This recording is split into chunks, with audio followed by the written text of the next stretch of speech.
I was struck by the complexity of looking at Avery both as an artist and of considering his place within the canon of modern American art.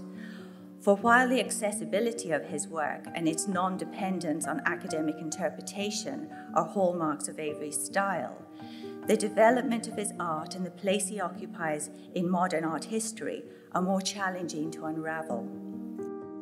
Anyone who has the merest knowledge of American art is familiar with Avery's work.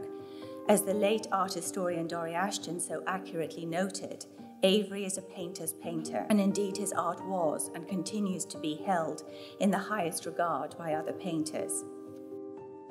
As with his work, what looks and indeed is harmonious on the surface belies a much greater complexity at its core. Avery appears simple, and I say that in the best meaning of the word, but he isn't, and the work isn't. Each work is a careful, considered distillation of a lifetime of observation, and therefore it gives it its complexity. From his earliest landscapes, Avery demonstrated his engagement with the natural world at first hand. It's important to remember that Avery was focusing on landscape and portraiture at the same time as the American realist painters and regionalism was at its height. And these movements included artists such as Grant Wood and Thomas Hart Benton, who famously went on to tutor the young Jackson Pollock.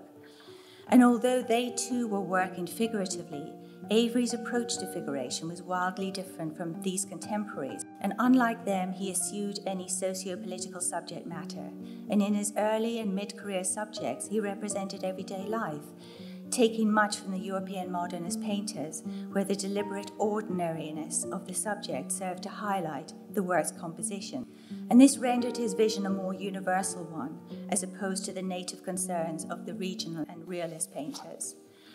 For unlike the work of his contemporaries, Avery's paintings did not emerge from the concerns which were radically changing American life, the Wall Street crash of 1929 and resultant economic devastation, the Second World War, the nuclear bomb, and the Cold War.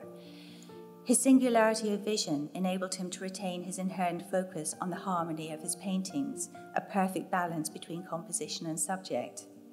His keen interest in colour, which was already evident from the 1930s, evolved still further, and he began to lighten, flatten, and layer his pigment onto the canvas, creating a luminosity across closely related planes of differing tone, with each colour modulated to complement the adjacent hue rather than to provide contrast. And this, along with a simultaneous simplification of form, replaced traditional perspective in his work with a more subtle intimation of depth and atmosphere, both of which he evoked with colour.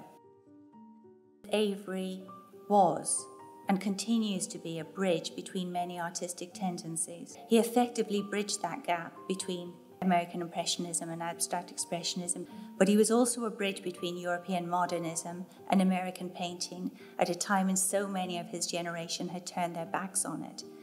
To this day, he remains a bridge between American and European modern representational painting and contemporary artists striving to celebrate the world today.